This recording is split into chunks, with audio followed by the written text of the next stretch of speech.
Football can be brutal. Manchester City had one good shot on target in the derby, from which they scored a goal. However, that was not enough. Football can also be fair, rewarding persistence and determination. City were blocked and helpless in attack, which was due to Manchester United tactics. How did they do it? Let me explain. I'm Michał and this is Behind the Game. City were unable to create a good goal-scoring opportunity.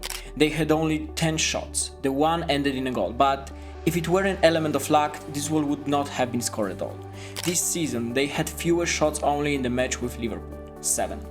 What made Manchester City so helpless? There were 3 key factors that made this happen. The first was the long balls to Haaland. Manchester United pressed very high in this match, closing all the 3 corridors to play. City set up in a 4-1-4-1 formation, in fact, when building a positional attack, set up with only 2 central defenders, Walker and Diaz. Oops, sorry for that. Guardiola moved higher and together with Gundogan formed a pair of central midfielders.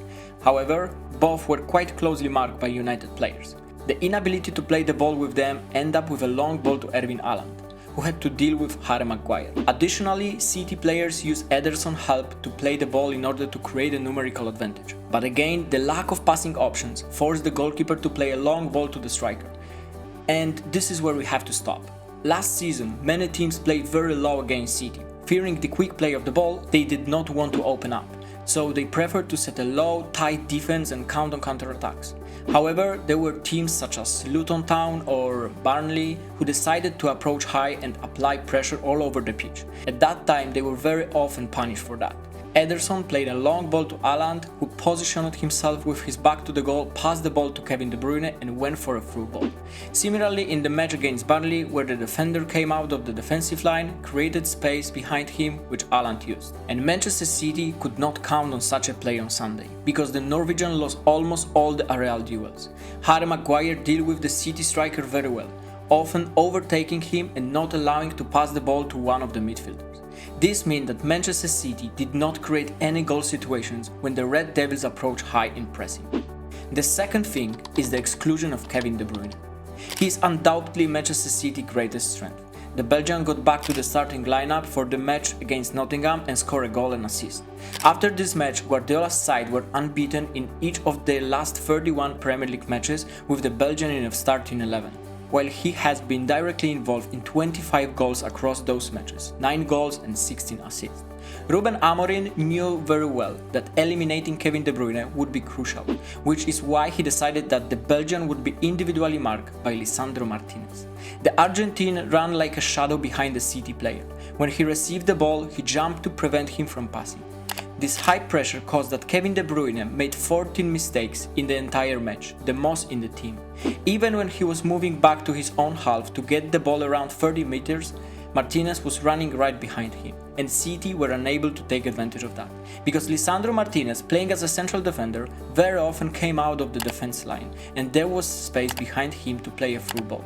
However, City were completely apathetic in this match. They showed minimalism. The wingers practically never went out for a through ball. What's more, they didn't play a single counter-attack in this match. Several times they decided to withdraw the ball back, rather than play the action quickly. This situation perfectly shows City's passivity, when at the moment of receiving the ball, out of the 3 players, Haaland, De Bruyne and Foden, only the first one decided to move for a through ball. It looks different in Liverpool, where after an interception, all players immediately go on the action. The third problem is called Matheus Nunes. The Portuguese is blamed for conceding both goals for City. In the first situation, a bad pass did not necessarily mean conceding a goal because Ahmad did not decide to shoot after passing Ederson. He rather waited for support from his teammates, and this would probably slowly kill the action. What Nunes did was completely crazy. In the second goal, the player responsible for Diallo was also Nunes.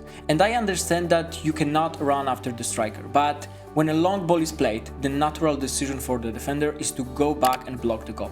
He didn't do that either. In fact, he made 4 mistakes in 2 goals.